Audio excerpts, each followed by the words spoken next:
میری دینی ماں اور بہنوں، اور خاص طور سے جو ہمارے اجتماع میں ہمارے بستی کی، ہمارے محلے کی اور آس پاس کے بستی کی جتنی خواتین یہاں پر آئی ہیں، اور ان کے ساتھ میں جو ان کی بہنیں آئی ہیں، جو ان کی بیٹیاں آئی ہیں، جو کالج میں پڑھنے والی ہے، اسکول پڑھنے والی ہے، یا دینی مدرسے میں جو ہے سو پڑھنے والی ہے، بس میں اپنی بات کو ختم کر رہا ہوں۔ میں بڑی عمر کی بڑی خواتین کے لیے بھی میں آخری میسیج اور پیغام دے کے جا رہا ہوں، اور ایک ہماری نوجوان جو بہنیں، جو ہماری بچیاں کالج پڑھنے والی اسٹوڈنٹ ہیں، ان کے لیے بھی میں آخری ایک میسیج پیغام دے رہا ہوں۔ میری بات کو غور سے سنو میری دینی ماں اور بہنوں، پھر پتہ نہیں زندگی میں پھر ایسا موقع پھر ہم دین کی نسبت پہ جمع ہوں گے، پھر دین کی بات کہیں گے، سنیں گے، موت کا کوئی بھروسہ نہیں۔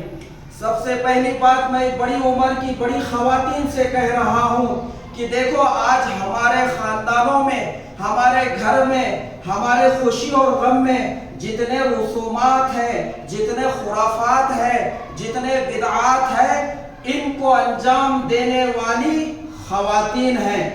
بتاؤ، شادی اور نکاح کے موقع پر جو ہمارے معاشرے میں جو شادی سے پہلے 4-4 5-5 دن جو منجوں کی رسمیں ادا ہو رہی ہیں، جو ہلدی مہندی کی رسمیں ادا ہو رہی ہے، جو سانچک کی رسمیں ادا ہو رہی ہے، اور شادی کے نکاح کے بعد چوتھی کے نام پہ ہولی اور کلر کھیلا جا رہا ہے، 5 جمعیاں ادا ہو رہی ہیں شادی کے بعد، بچے پیدا ہونے کے بعد چھٹی چھلے کی رسم، بچیاں گھر میں بالغ ہو گئی، جوان ہو گئی تو پھولا پلانے کی دعوت، انہوں بڑی ہو گئی بول کے اس کی دعوت، کان ٹوچے ناک ٹوچے کی دعوت، سال میں برڈے پارٹی کے نام پہ کیکاں کاٹ کے اس کی دعوت، انتقال ہونے کے بعد زیارت، 10واں 20واں 40واں نیا گھر بنا دیے، گھر بھرونی کے نام پہ دعوت۔ یہ جتنے بھی رسومات، خرافات، بدعات ہیں، اس میں سب سے بڑا ہاتھ عورتوں کا ہے۔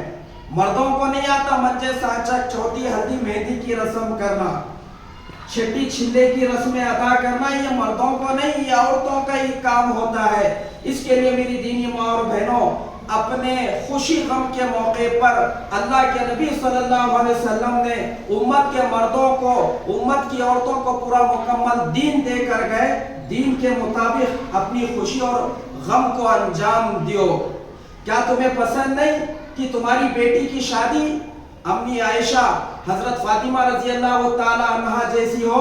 اس سے بھی اچھی اور کوئی شادی ہو سکتی ہے؟ ان سے بھی اچھا کوئی اور طریقہ ہو سکتا ہے؟ کیا تمہاری نکاح میں، تمہاری نسلوں میں برکتیں دیکھنا نہیں چاہتے؟ برکتیں دیکھنا چاہتے ہیں تو ان کے طریقے پہ نکاح کرو۔ تمہاری بیٹی بہن کا نکاح فاطمہ رضی اللہ تعالیٰ عنہا جیسا نکاح ہونا چاہیے، تمہارے بیٹے کا نکاح صحابہ جیسا نکاح ہونا چاہیے۔ اللہ کے نبی صلی اللہ علیہ وسلم 11 نکاح کیے، صحابہ کے نکاح ہے، اللہ والوں کے نکاح ہے، تمہارے بچے، تمہارے بھائیوں کے نکاح بھی انہی جیسے نکاح ہونا، تو پھر زندگیوں میں برکتیں آئیں گی۔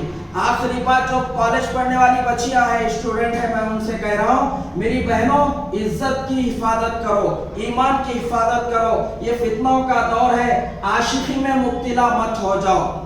یہ پیار محبت کے نام پہ جو نوجوان تمہار کو دھوکہ دے رہے ہیں، ان کے پیچھے مت بھاگو، ان کی سور کی کٹنگ دیکھ کے دھوکہ مت کھاؤ۔ وہ ہجڑوں کی صورت بنا رہے ہیں، کانوں میں بالیاں ڈال کے، چوٹیاں بدلے کے، ٹائی ڈالنے کے، ان کی شکل دیکھو، ان کے کپڑے دیکھو، یہ بندر سور ہجڑے جو ہے سو نظر آ رہے ہیں، پھر بھی تمہار کو پسند آ رہے ہیں۔ یہ سلمان خان، شاہ رخ خان کا تھوک پیشاب چاٹ رہے ہیں، پھر بھی تمہار کو وہ اچھے دکھ رہے ہیں۔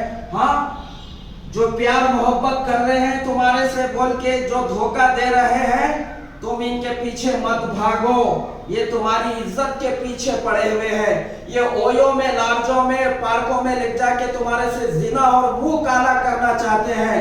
وہ تمہاری عزت کو تار تار کرنا چاہتے ہیں، اور تمہاری عزت کو اور تمہارے جسم سے وہ لذت حاصل کرنا چاہتے ہیں۔ یہ ان کا مقصد ہے، کوئی پیار محبت نہیں کرتا، مقصد یہی ہے وہ تمہارے ساتھ زنا کرے، منہ کالا کرے، تمہارے جسم کو کھول دے، اور تمہارے کو دنیا اور آخرت کا کہیں کا بھی نہ رکھے۔